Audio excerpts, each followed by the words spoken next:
Hamd, alemlerin Rabbinedir. Ne ağır insandaki emanet. Öyle ki o ağırlık bir dağın üzerine konsa dağ çökerdi.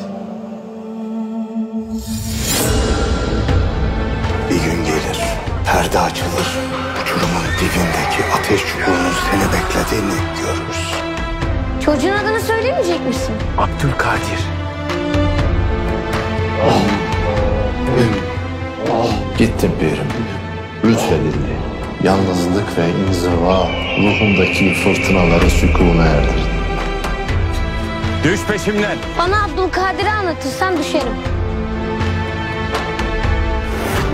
Gelmiş, şehre dönmüş. Yolculuk, kalbin yolculuğudur. Bu sabahi milyonlar yüzünden hiçbirimiz emniyette değiliz Mansur. Her ne gaye için suretlere bürünmüşsen, kul değilsin işte.